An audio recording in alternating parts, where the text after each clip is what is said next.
Okay, so on this episode of Rare, I am joined by Rachele Rossi. And Rachel is a translational medicine director with more than 15 years of hands-on and strategic experience, advancing gene and genetic therapies from target validation to IND-enabling studies with a focus on rare neuromuscular and neurodegenerative diseases. So welcome, Rachel. Can you start by giving us a quick overview of your journey within rare diseases so far? Sure. Thank you, Laura, for having me here. It's really a pleasure. So, my journey with rare diseases, it actually started by a chance. Like I was doing my PhD and my internship in the medical genetic unit at the University of Ferrara in Italy. And that unit had a strong research focus on rare neurodegenerative neuromuscle diseases. And so it's where everything started. Specifically, they were focused on collagenopathies and dystrophinopathies. During my PhD, I also spent some months in Stockholm at the KTH. And around 7 years ago, I moved to UCL in London to work at the Dubowitz Neuromuscular Centre. That is one of the most recognized centers for these diseases. And since then, I'm working with Professor Montoni. So now I'm in the private sector, I'm in biotech, but I still keep relation with UCL through an honorary contract. There I have some active grants focused on the translational side of Duchenne muscular dystrophy.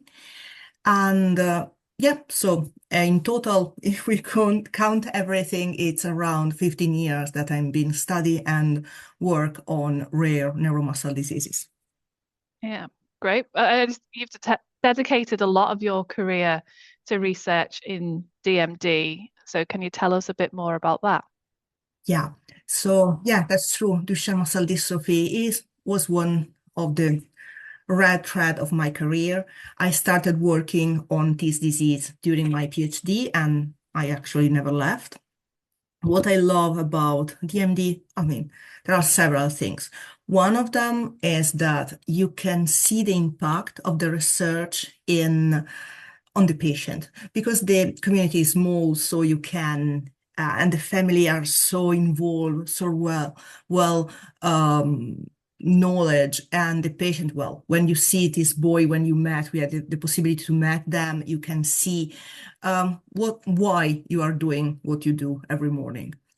Scientifically, I'm very focused on the transcripts, the RNA of the DMD gene, and I found it so fascinating because it's quite complex. It's also the target of one of the most promising therapy, the antisense oligonucleotide, and that another area in which I work a lot, together with understand better in general, the pathophysiology of the disease. So, for example, DMD gene is one of the longest gene of the human genome. It's around 2 million base pair, and the complexity is not only because it's long, but the transcript, for example, it has a very broad pattern of splicing, different mechanism of splicing involved, and also it has a very particular peculiarity called transcriptine balance. And it's now around 41 years old since the DMD gene was discovered, and still there are so many things we don't know, and we have to understand, we have to better understand to deliver a proper therapy. So yeah, that's, I think, why I'm very interested in this disease. Yeah. And what have been the main challenges that you have faced in this area of research? Hmm. I guess the challenges are on different levels. So first of all, on the scientific side, DMD is a genetic disease. So that's mean you have to target the DNA, to modify the DNA and all the cell of interest and make these changes permanent. And that's a big challenge. For example, at the moment we have 4 antisense oligonucleotide approved in America by FDA, but these oligonucleotide are targeting particular exon to allow the skipping to reframe the transcript in Duchenne. But unfortunately, they are not able to allow enough restoring protein to make a significant change in the life of patients. And on top of that, altogether, these 4 antisense are targeting only roughly the 27% of DMD population. So we have, it's a big challenge, this one. And another level of challenge is that it's a rare disease. So that's mean you have a limited sample, a small population, so that also limited statistical power, and unfortunately limited funds if you compare with other diseases. So I think on this scenario, the important thing is to be very attentive when you plan your research, to use your fund, and it's absolutely necessary to collaborate. I think collaboration in rare diseases is a must.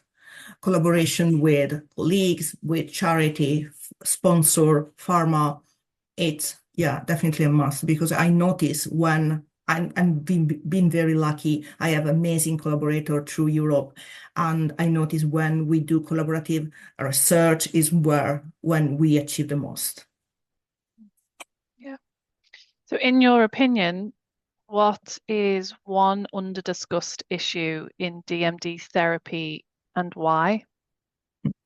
It's an interesting question for me. I recently published a review with my colleagues from Leiden and Versailles, and we wanted exactly to underline this particular topic in Duchenne. So generally, when everyone is talking about challenge in Duchenne muscular dystrophy, they are referring on the Duchenne muscular dystrophy therapies, they refer to the delivery.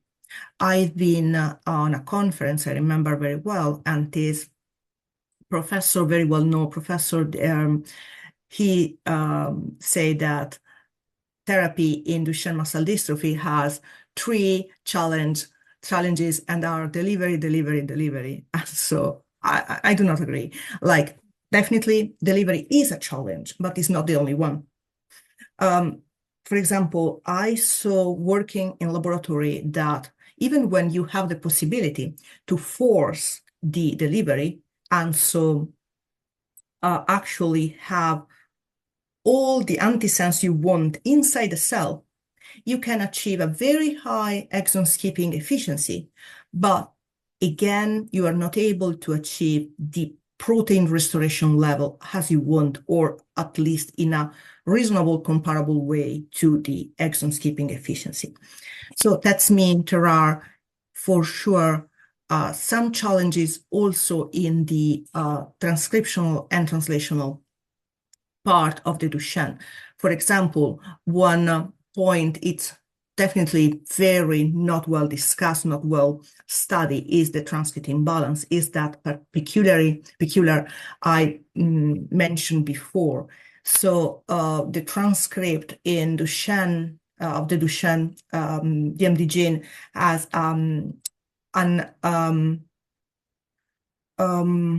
characteristic of not being equally expressed through its length, with the 5', so the beginning of the transcript, being more expressed rather than the end.